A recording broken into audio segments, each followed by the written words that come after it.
The Adventure of the Engineer's Thumb by Sir Arthur Conan Doyle, narrated by Sam Cousy. Of all the problems which have been submitted to my friend Mr. Sherlock Holmes for solution during the years of our intimacy, there were only two which I was the means of introducing to his notice, that of Mr. Hatherley's thumb and that of Colonel Warburton's madness. Of these, the latter may have afforded a finer field for an acute and original observer, but the other was so strange in its inception and so dramatic in its details that it may be the more worthy of being placed upon record, even if it gave my friend fewer openings for those deductive methods of reasoning by which he achieved such remarkable results. The story has, I believe, been told more than once in the newspapers, but like all such narratives, its effect is much less striking when set forth en bloc in a single half-column of print than when the facts slowly evolve before your own eyes and the mystery clears gradually away as each new discovery furnishes a step which leads on to the complete truth. At the time, the circumstances made a deep impression upon me, and the lapse of 2 years has hardly served to weaken the effect.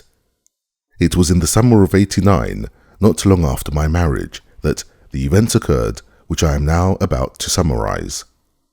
I had returned to civil practice and had finally abandoned Holmes in his Baker Street rooms, although I continually visited him and occasionally even persuaded him to forego his bohemian habits so far as to come and visit us.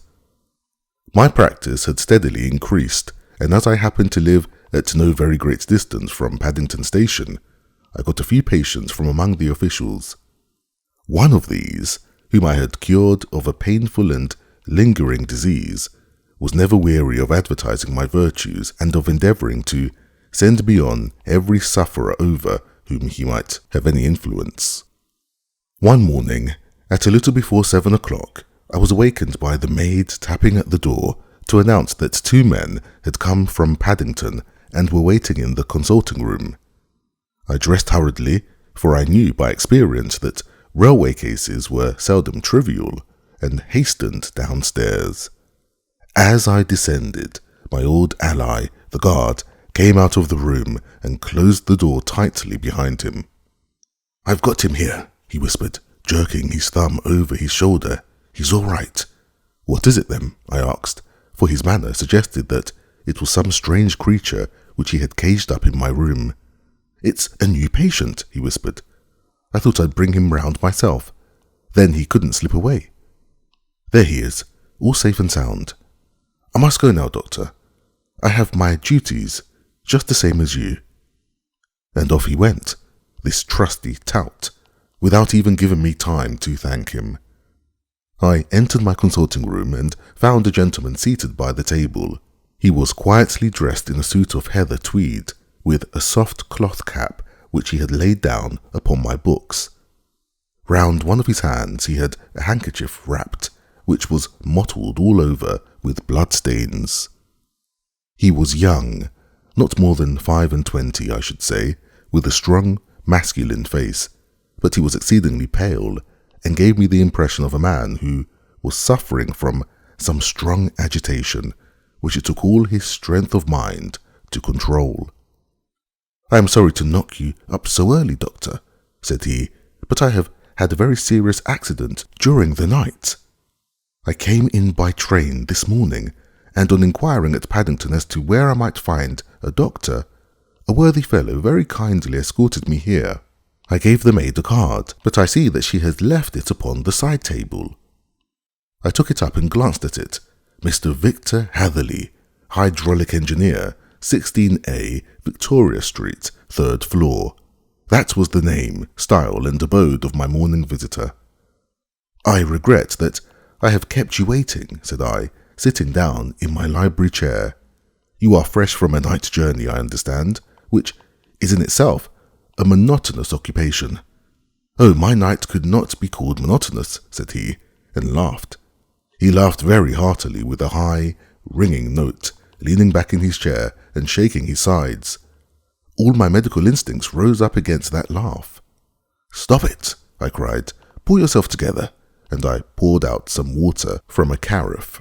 It was useless, however. He was off in one of those hysterical outbursts which come upon a strong nature when some great crisis is over and gone. Presently he came to himself once more, very weary and pale-looking. "I have been making a fool of myself," he gasped. "Not at all. Drink this." I dashed some brandy into the water, and the colour began to come back to his bloodless cheeks. "That's better," said he. "And now, doctor, perhaps you would kindly attend to my thumb, or rather, to the place where my thumb used to be." He unwound the handkerchief and held out his hand. It gave even my hardened nerves a shudder to look at it. There were 4 protruding fingers, and a horrid, red, spongy surface where the thumb should have been. It had been hacked or torn right out from the roots. "Good heavens," I cried. "This is a terrible injury. It must have bled considerably." Yes, it did. I fainted when it was done, and I think that I must have been senseless for a long time.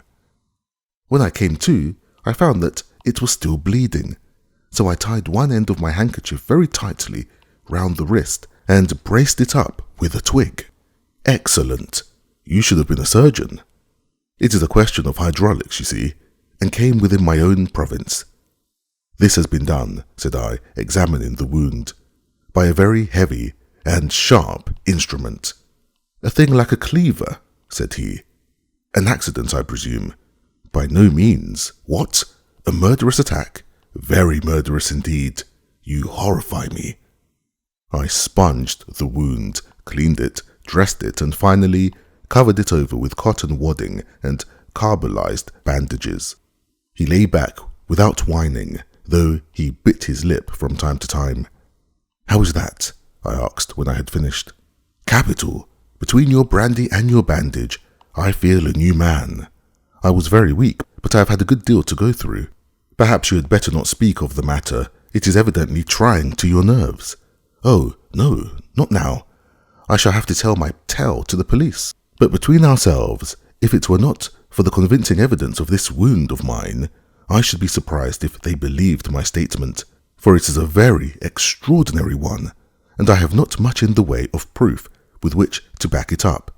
And even if they believe me, the clues which I can give them are so vague that it is a question whether justice will be done."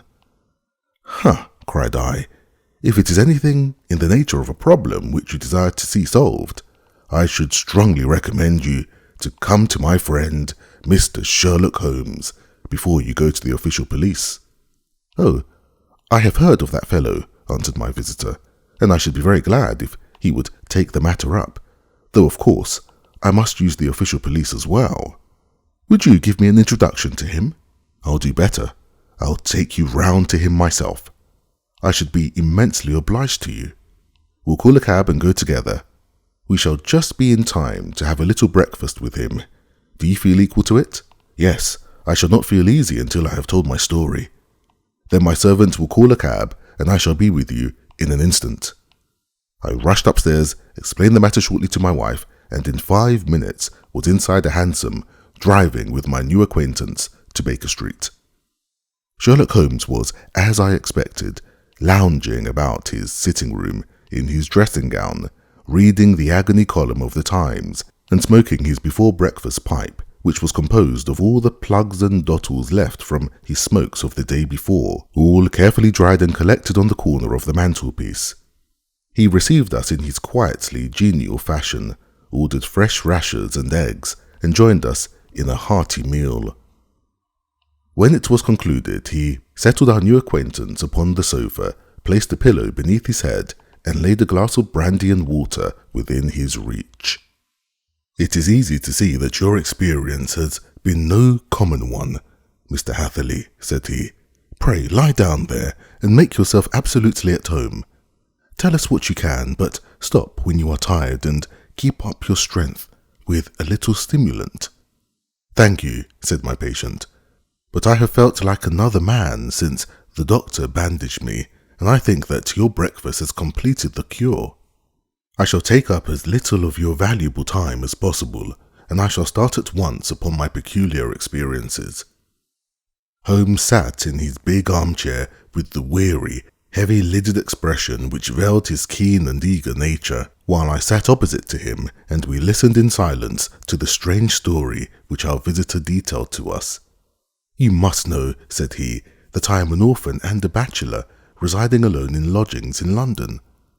By profession, I am a hydraulic engineer, and I have had considerable experience of my work during the 7 years that I was appointed to Venner and Matheson, the well-known firm of Greenwich. 2 years ago, having served my time, and having also come into a fair sum of money through my poor father's death, I determined to start in business for myself and took professional chambers in Victoria Street. I suppose that everyone finds his first independent start in business a dreary experience. To me, it has been exceptionally so. During 2 years, I have had 3 consultations and 1 small job, and that is absolutely all that my profession has brought to me. My gross takings amount to £27.10. Every day, from 9 in the morning until 4 in the afternoon, I waited in my little den until at last my heart began to sink, and I came to believe that I should never have any practice at all. Yesterday, however, just as I was thinking of leaving the office, my clerk entered to say there was a gentleman waiting who wished to see me upon business. He brought up a card, too, with the name of Colonel Lysander Stark engraved upon it. Close at his heels came the colonel himself, a man rather over the middle size, but of an exceeding thinness. I do not think that I have ever seen so thin a man. His whole face sharpened away into nose and chin, and the skin of his cheeks was drawn quite tense over his outstanding bones. Yet this emaciation seemed to be his natural habit, and due to no disease, for his eye was bright, his step brisk, and his bearing assured. He was plainly but neatly dressed, and his age, I should judge, would be nearer 40 than 30. "Mr. Hatherley," said he, with something of a German accent, "you have been recommended to me, Mr. Hatherley, as being a man who is not only proficient in his profession, but is also discreet and capable of preserving a secret." I bowed, feeling as flattered as any young man would at such an address. "May I ask who it was who gave me so good a character?" "Well, perhaps it is better that I should not tell you that just at this moment. I have it from the same source that you are both an orphan and a bachelor, and are residing alone in London." "That is quite correct," I answered, "but you will excuse me if I say that I cannot see how all this bears upon my professional qualifications." "I understand that it was on a professional matter that you wished to speak to me." "Undoubtedly so, but you will find that all I say is really to the point. I have a professional commission for you, but absolute secrecy is quite essential. Absolute secrecy, you understand? And of course, we may expect that more from a man who is alone than from one who lives in the bosom of his family." "If I promise to keep a secret," said I, "you may absolutely depend upon my doing so." He looked very hard at me as I spoke, and it seemed to me that I had never seen so suspicious and questioning an eye. "Do you promise them?" said he at last. "Yes, I promise. Absolute and complete silence before, during, and after? No reference to the matter at all, either in word or writing?" "I have already given you my word." "Very good." He suddenly sprang up, and darting like lightning across the room, he flung open the door. The passage outside was empty. "That's all right," said he, coming back. "I know that clerks are sometimes curious as to their master's affairs. Now we can talk in safety." He drew up his chair very close to mine, and began to stare at me with the same questioning and thoughtful look.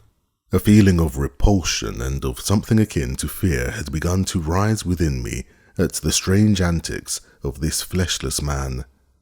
Even my dread of losing a client could not restrain me from showing my impatience. "I beg that you will state your business, sir," said I. "My time is of value.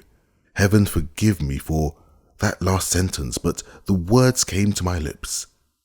How would 50 guineas for a night's work suit you? He asked, most admirably.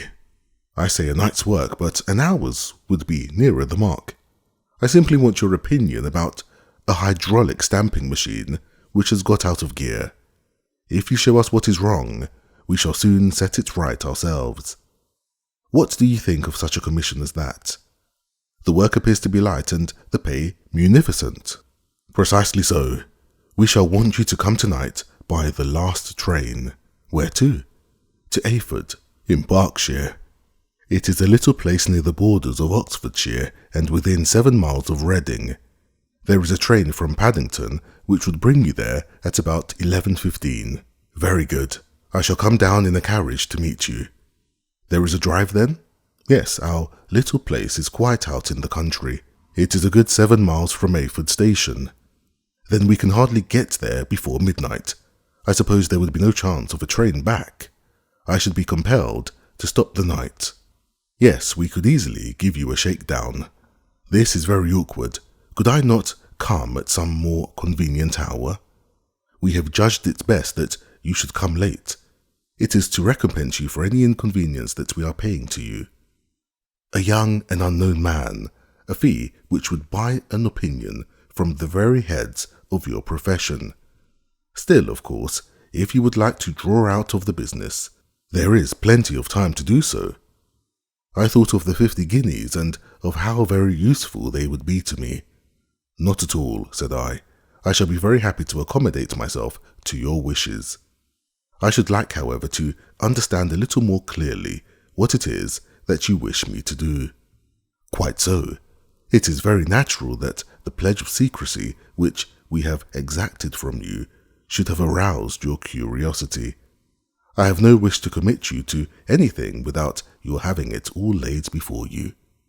I suppose that we are absolutely safe from eavesdroppers. Entirely. Then the matter stands thus. You are probably aware that Fuller's Earth is a valuable product and that it is only found in 1 of 2 places in England? I have heard so. Some little time ago I bought a small place, a very small place, within 10 miles of Reading. I was fortunate enough to discover that there was a deposit of Fuller's Earth in one of my fields. On examining it, however, I found that this deposit was a comparatively small one, and that it formed a link between 2 very much larger ones upon the right and left, both of them, however, in the grounds of my neighbours.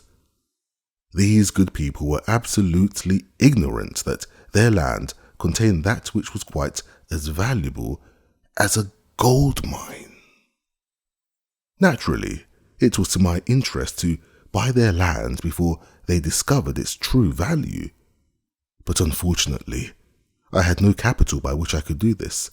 I took a few of my friends into the secret, however, and they suggested that we should quietly and secretly work our own little deposit, and that in this way we should earn the money which would enable us to buy the neighbouring fields. This we have now been doing for some time, and in order to help us in our operations, we erected a hydraulic press. This press, as I have already explained, has got out of order, and we wish your advice upon the subject. We guard our secrecy very jealously, however, and if it once became known that we had hydraulic engineers coming to our little house, it would soon rouse inquiry, and then, if the facts came out, it would be goodbye to any chance of getting these fields and carrying out our plans. That is why I have made you promise me that you will not tell a human being that you are going to Ayford tonight. I hope that I make it all plain.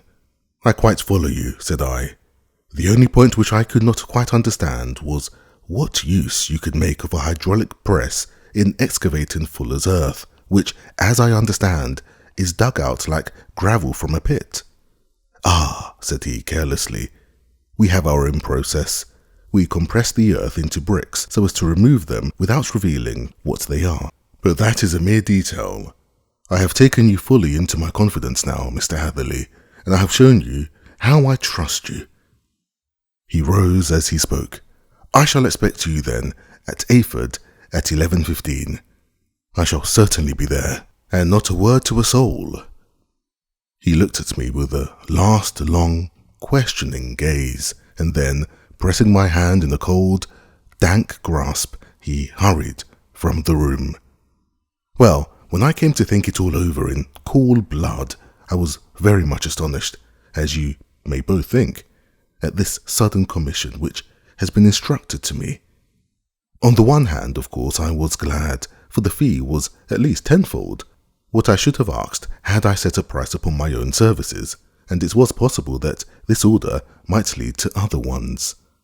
On the other hand, the face and manner of my patron had made an unpleasant impression upon me, and I could not think that his explanation of the fuller's earth was sufficient to explain the necessity of my coming at midnight, and his extreme anxiety lest I should tell anyone of my errand. However, I threw all fears to the winds, ate a hearty supper, drove to Paddington, and started off, having obeyed to the letter the injunction as to holding my tongue. At Reading, I had to change not only carriage but my station. However, I was in time for the last train to Ayford, and I reached the little dim-lit station after 11 o'clock. I was the only passenger who got out there, and there was no one upon the platform save a single sleepy porter with a lantern.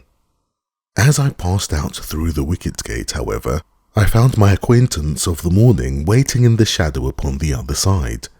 Without a word, he grasped my arm and hurried me into a carriage, the door of which was standing open. He drew up the window on either side, tapped on the woodwork, and away we went as fast as the horse could go. "One horse?" interjected Holmes. "Yes, only one." "Did you observe the colour?" "Yes, I saw it by the sidelights when I was stepping into the carriage. It was a chestnut. Tired looking, or fresh?" "Oh, fresh and glossy." "Thank you. I am sorry to have interrupted you. Pray continue your most interesting statement." Away we went then, and we drove for at least an hour. Colonel Lysander Stark had said that it was only 7 miles, but I should think from the rate that we seemed to go, and from the time that we took, it must have been nearer 12. He sat at my side in silence all the time, and I was aware more than once when I glanced in his direction that he was looking at me with great intensity. The country roads seemed to be not very good in that part of the world, for we lurched and jolted terribly. I tried to look out of the windows to see something of where we were, but they were made of frosted glass, and I could make out nothing save the occasional bright blur of a passing light. Now and then I hazarded some remark to break the monotony of the journey, but the colonel answered only in monosyllables, and the conversation soon flagged. At last, however, the bumping of the road was exchanged for the crisp smoothness of a gravel drive, and the carriage came to a stand. Colonel Lysander Stark sprang out and, as I followed after him, pulled me swiftly into a porch which gaped in front of us. We stepped, as it were, right out of the carriage and into the hall, so that I failed to catch the most fleeting glance of the front of the house. The instant that I had crossed the threshold, the door slammed heavily behind us, and I heard faintly the rattle of the wheels as the carriage drove away. It was pitch dark inside the house, and the colonel fumbled about looking for matches and muttering under his breath. Suddenly, a door opened at the other side of the passage, and a long, golden bar of light shot out in our direction. It grew broader, and a woman appeared, with a lamp in her hand, which she held above her head, pushing her face forward and peering at us. I could see that she was pretty, and from the gloss with which the light shone upon her dark dress, I knew that it was a rich material. She spoke a few words in a foreign tongue, in a tone as though asking a question, and when my companion answered in a gruffy monosyllable, she gave such a start that the lamp nearly fell from her hand. Colonel Stark went up to her, whispered something in her ear, and then, pushing her back into the room from whence she had come, he walked towards me again, with the lamp in his hand. "Perhaps you will have the kindness to wait in this room for a few minutes," said he, throwing open another door. It was a quiet, little, plainly furnished room, with a round table in the centre on which several German books were scattered. Colonel Stark laid down the lamp on the top of a harmonium beside the door. "I shall not keep you waiting an instant," said he, and vanished into the darkness. I glanced at the books upon the table, and in spite of my ignorance of German, I could see that 2 of them were treatises on science, the others being volumes of poetry. Then I walked across to the window, hoping that I might catch some glimpse of the countryside, but an oak shutter, heavily barred, was folded across it. It was a wonderfully silent house. There was an old clock ticking loudly somewhere in the passage, but otherwise everything was deadly still. A vague feeling of uneasiness began to steal over me. Who were these German people, and what were they doing, living in this strange, out-of-the-way place? And where was the place? I was 10 miles or so from Ayford. That was all I knew, but whether north, south, east, or west, I had no idea. For that matter, Reading, and possibly other large towns, were within that radius, so the place might not be so secluded after all. Yet it was quite certain, from the absolute stillness, that we were in the country. I paced up and down the room, humming a tune under my breath to keep up my spirits and feeling that I was thoroughly earning my 50-guinea fee. Suddenly, without any preliminary sound, in the midst of the utter stillness, the door of my room swung slowly open. The woman was standing in the aperture, the darkness of the hall behind her, the yellow light from my lamp beating upon her eager and beautiful face. I could see at a glance that she was sick with fear, and the sight sent a chill to my own heart. She held up one shaking finger to warn me to be silent, and she shot a few whispered words of broken English at me, her eyes glancing back, like those of a frightened horse, into the gloom behind her. "I would go," said she, trying hard, as it seemed to me, to speak calmly. "I would go. I would not stay here. There is no good for you to do." "But, madame," said I have not yet done what I came for. I cannot possibly leave until I have seen the machine." "It is not worth your while to wait," she went on. "You can pass through the door. No one hinders." And then, seeing that I had smiled and shook my head, she suddenly threw aside her constraint and made a step forward, with her hands wrung together. "For the love of heaven," she whispered, "get away from here, before it is too late." But I am somewhat headstrong by nature, and the more ready to engage in an affair when there is some obstacle in the way. I thought of my 50-guinea fee, of my wearisome journey, and of the unpleasant night which seemed to be before me. Was it all to go for nothing? Why should I slink away without having carried out my commission, and without the payment which was my due? This woman might, for all I knew, be a monomaniac, with a stout bearing, therefore, though her manner had shaken me more than I cared to confess. I still shook my head and declared my intention of remaining where I was.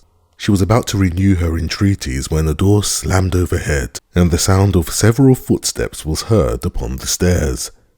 She listened for an instant, threw up her hands with a despairing gesture, and vanished as suddenly and as noiselessly as she had come. The newcomers were Colonel Lysander Stark and a short, thick man with a chinchilla beard growing out of the creases of his double chin, who was introduced to me as Mr. Ferguson. "This is my secretary and manager," said the Colonel. "By the way, I was under the impression that I left this door shut just now. I fear that you have felt the draught." "On the contrary," said I opened the door myself because I felt the room to be a little close. He shot one of his suspicious looks at me. "Perhaps we had better proceed to business then," said he. "Mr. Ferguson and I will take you up to see the machine. I had better put on my hat, I suppose."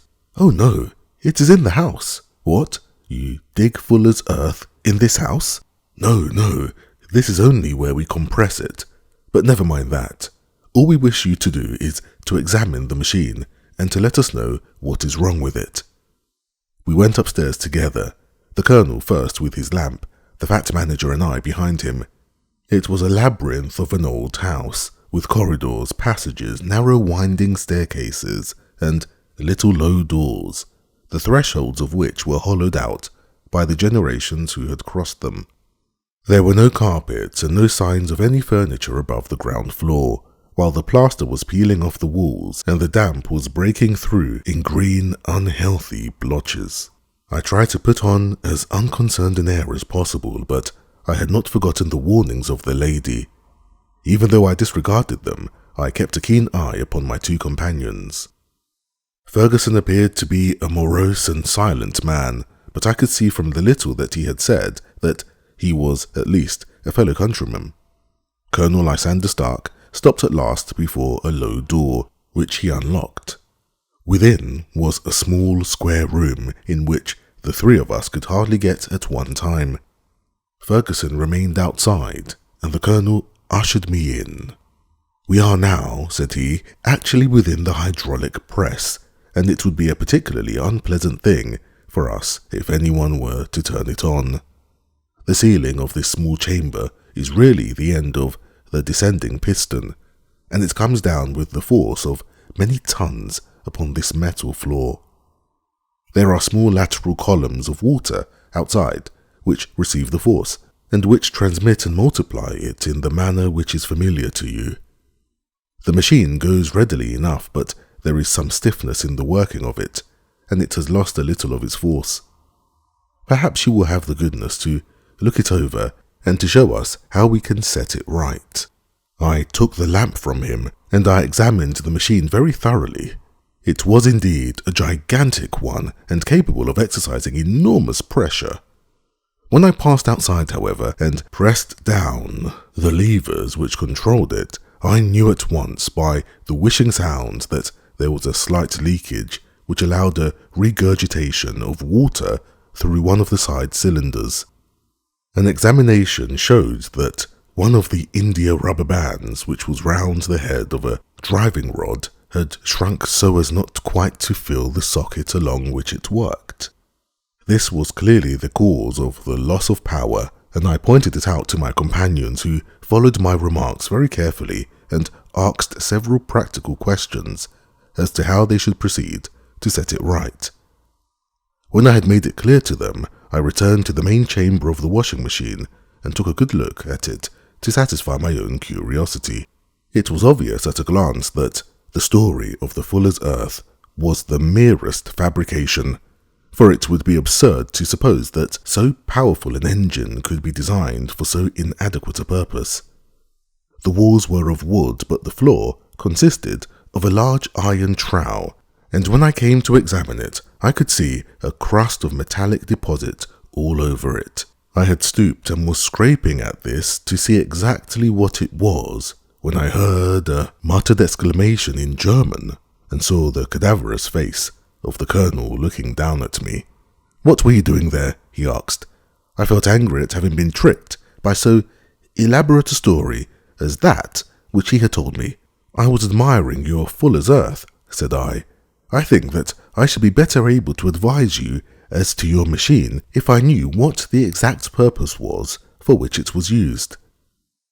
The instant that I uttered the words, I regretted the rashness of my speech. His face set hard, and a baleful light sprang up in his grey eyes. "Very well," said he. "You shall know all about the machine." He took a step backward, slammed the little door, and turned the key in the lock. I rushed towards it and pulled at the handle, but it was quite secure, and did not give the least to my kicks and shoves.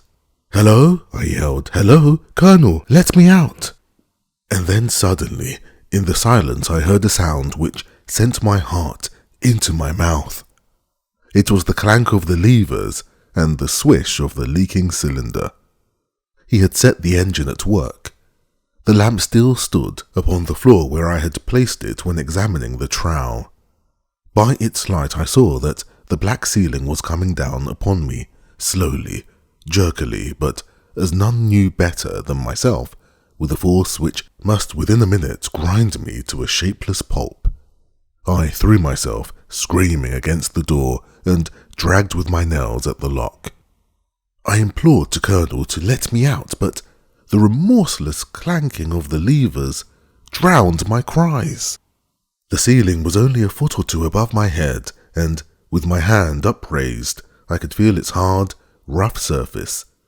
Then it flashed through my mind that the pain of my death would depend very much upon the position in which I met it.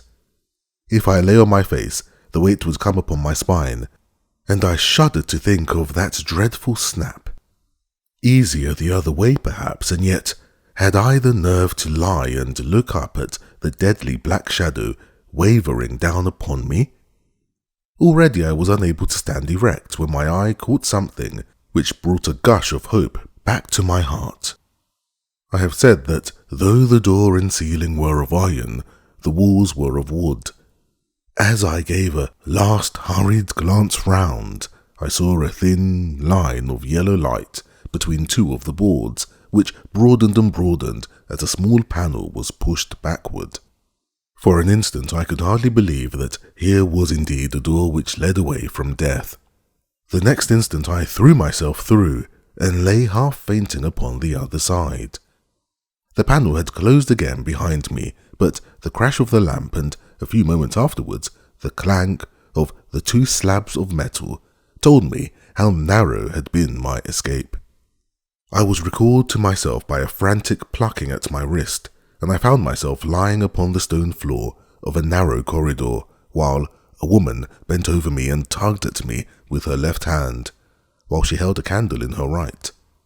It was the same good friend whose warning I had so foolishly rejected. "Come, come," she cried breathlessly. "They will be here in a moment. They will see that you are not there.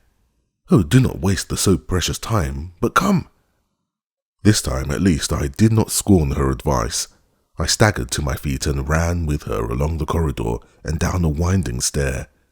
The latter led to another broad passage, and just as we reached it, we heard the sound of running feet and the shouting of two voices, one answering the other from the floor on which we were and from the one beneath.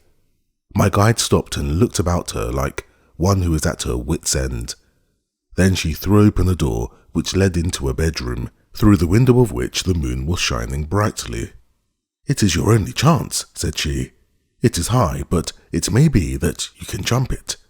As she spoke, a light sprang into view at the other end of the passage, and I saw the lean figure of Colonel Lysander Stark, rushing forward with a lantern in one hand and a weapon, like a butcher's cleaver, in the other.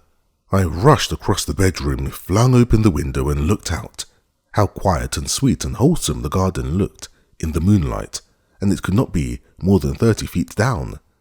I clambered out upon the sill, but I hesitated to jump until I should have heard what passed between my saviour and the ruffian who pursued me. If she were ill-used, then at any risks I was determined to go back to her assistance. The thought had hardly flashed through my mind before he was at the door pushing his way past her, but she threw her arms around him and tried to hold him back. "Fritz, Fritz," she cried in English, "remember your promise after the last time. You said it should not be again. He will be silent. Oh, he will be silent." "You are mad, Elise," he shouted, struggling to break away from her. "You will be the ruin of us. He has seen too much. Let me pass, I say." He dashed her to one side and rushed to the window, cut at me with his heavy weapon. I had let myself go and was hanging by the hands to the sill when his blow fell. I was conscious of a dull pain. My grip loosened, and I fell into the garden below. I was shaken, but not hurt by the fall, so I picked myself up and rushed off among the bushes as hard as I could run, for I understood that I was far from being out of danger yet. Suddenly, however, as I ran, a deadly dizziness and sickness came over me. I glanced down at my hand, which was throbbing painfully, and then, for the first time, saw that my thumb had been cut off, and that the blood was pouring from my wound. I endeavoured to tie my handkerchief round it, but there came a sudden buzzing in my ears, and next moment I fell in a dead faint among the rose bushes. How long I remained unconscious I cannot tell. It must have been a very long time, for the moon had sunk and a bright morning was breaking when I came to myself. My clothes were all sodden with dew, and my coat sleeve was drenched with blood from my wounded thumb. The smarting of it recalled in an instant all the particulars of the night's adventure, and I sprang to my feet with the feeling that I might hardly yet be safe from my pursuers. But to my astonishment, when I came to look round me, neither house nor garden were to be seen. I had been lying in an angle of the hedge close by the high road, and just a little lower down was a long building which proved, upon my approaching it, to be the very station at which I had arrived upon the previous night. Were it not for the ugly wound upon my hand, all that had passed during those dreadful hours might have been an evil dream. Half dazed, I went to the station and asked about the morning train. There would be one to Reading in less than an hour. The same porter was on duty, I found, as had been there when I arrived. I inquired of him whether he had ever heard of Colonel Lysander Stark. The name was strange to him. Had he observed a carriage the night before waiting for me? No, he had not. Was there a police station anywhere near? There was one about 3 miles off. It was too far for me to go, weak and ill as I was. I determined to wait until I got back to town before telling my story to the police. It was a little past 6 when I arrived, so I went first to have my wound dressed, and then the doctor was kind enough to bring me along here. I put the case into your hands and shall do exactly what you advise. We both sat in silence for some little time after listening to this extraordinary narrative. Then Sherlock Holmes pulled down from the shelf one of the ponderous commonplace books in which he placed his cuttings. "Here is an advertisement which will interest you," said he. "It appeared in all the papers about a year ago. Listen to this. Lost on the 9th, Mr. Jeremiah Hayling, aged 26, a hydraulic engineer. Left his lodgings at 10 o'clock at night and has not been heard of since. Was dressed in, etc., etc. Aha! That represents the last time that the Colonel needed to have his machine overhauled, I fancy." "Good heavens!" cried my patient. "Then that explains what the girl said." "Undoubtedly. It is quite clear that the Colonel was a cool and desperate man who was absolutely determined that nothing should stand in the way of his little game, like those out-and-out pirates who will leave no survivor from a captured ship. Well, every moment now is precious, so if you feel equal to it, we shall go down to Scotland Yard at once as a preliminary to starting for Ayford." Some 3 hours or so afterwards we were all in the train together, bound for Reading, to the little Berkshire village. There were Sherlock Holmes, the hydraulic engineer, Inspector Bradstreet of Scotland Yard, a plain-clothes man, and myself. Bradstreet had spread an ordnance map of the county out upon the seat and was busy with his compasses, drawing a circle with Ayford for its centre. "There you are," said he. "That circle is drawn at a radius of 10 miles from the village. The place we want must be somewhere near that line. You said 10 miles, I think, sir. It was an hour's good drive. And you think that they brought you back all that way when you were unconscious?" "They must have done so. I have a confused memory, too, of having been lifted and conveyed somewhere." "What I cannot understand," said I, "is why they should have separated you when they found you lying fainting in the garden. Perhaps the villain was softened by the woman's entreaties." "I hardly think that is likely. I never saw a more inexorable face in my life." "Oh, we shall soon clear up all that," said Bradstreet. "Well, I have drawn my circle, and I only wish I knew at what point upon it the folk that we are in search of are to be found." "I think I could lay my finger on it," said Holmes quietly. "Really now," cried the inspector, "you have formed your opinion? Come now, we shall see who agrees with you. I say it is south, for the country is more deserted there. And I say east, said my patient. I am for west, remarked the plain-clothes man. There are several quiet little villages up there. And I am for north, said I, because there are no hills up there, and our friend says that he did not notice the carriage go up any. Come, cried the inspector, laughing. It is a very pretty diversity of opinion. We have boxed the compass among us. Who do you give your casting vote to? You are all wrong. But we can't all be. Oh, yes, you can. That is my point. He placed his finger in the centre of the circle. There is where we shall find them. But the 12th-mile drive? Gasped Hatherley. 6 out and 6 back. Nothing simpler. You say yourself that the horse was fresh and glossy when you got in. How could it be that, if it has gone 12 miles over heavy roads? Indeed, it is a likely ruse enough, observed Bradstreet thoughtfully. Of course, there can be no doubt as to the nature of this gang. None at all, said Holmes. They are coiners on a large scale, and have used the machine to form the amalgam which has taken the place of silver. We have known for some time that a clever gang was at work, said the inspector. They have been turning out half-crowns by the thousands. We even traced them as far as Reading, but could get no farther, for they had covered their traces in a way that showed that they were very old hands. But now, thanks to this lucky chance, I think that we have got them right enough. But the inspector was mistaken, for those criminals were not destined to fall into the hands of justice. As we rolled into Ayford Station, we saw a gigantic column of smoke which streamed up from behind a small clump of trees in the neighbourhood and hung like an immense ostrich feather over the landscape. A house on fire? Asked Bradstreet as the train steamed off again on its way. Yes, sir, said the station master. When did it break out? I hear that it was during the night, sir, but it has got worse, and the whole place is in a blaze. Whose house is it? Dr. Beecher's. Tell me, broke in the engineer, is Dr. Beecher a German, very thin with a long, sharp nose? The station master laughed heartily. No, sir, Dr. Beecher is an Englishman, and there isn't a man in the parish who has a better lined waistcoat.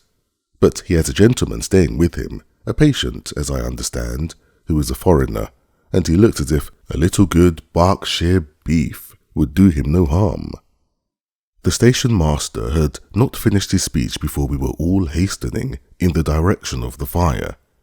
The road topped a low hill, and there was a great widespread, whitewashed building in front of us, spouting fire at every chink and window, while in the garden in front 3 fire engines were vainly striving to keep the flames under.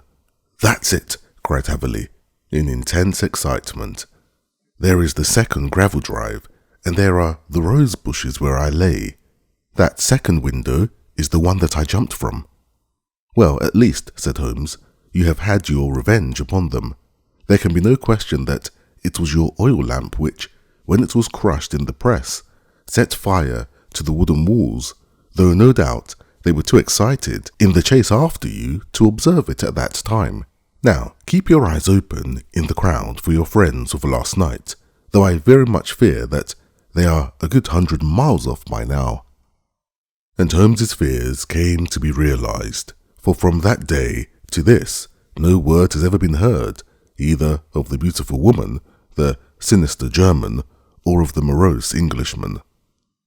Early that morning, a peasant had met a cart containing several people and some very bulky boxes driving rapidly in the direction of Reading, but there all traces of the fugitives disappeared, and even Holmes's ingenuity failed ever to discover the least clue as to their whereabouts. The firemen had been much perturbed at the strange arrangements which they had found within, and still more so by discovering a newly severed human thumb upon a window-sill of the second floor. About sunset, however, their efforts were at last successful, and they subdued the flames, but not before the roof had fallen in, and the whole place been reduced to such absolute ruin that, save some twisted cylinders and iron piping, not a trace remained of the machinery which had cost our unfortunate acquaintance so dearly.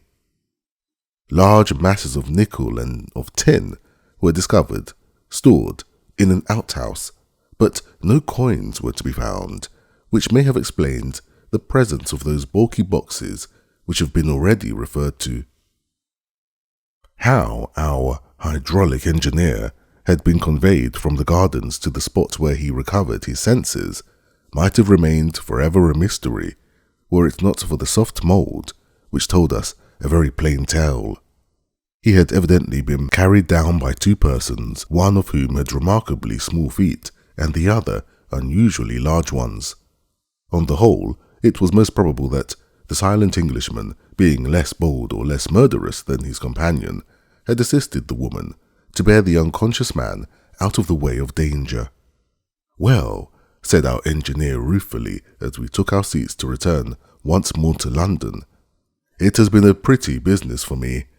I have lost my thumb, and I have lost a 50-guinea fee, and what have I gained?" "Experience," said Holmes, laughing. "Indirectly it may be of value. You know, you have only to put it into words to gain the reputation of being excellent company for the remainder of your existence."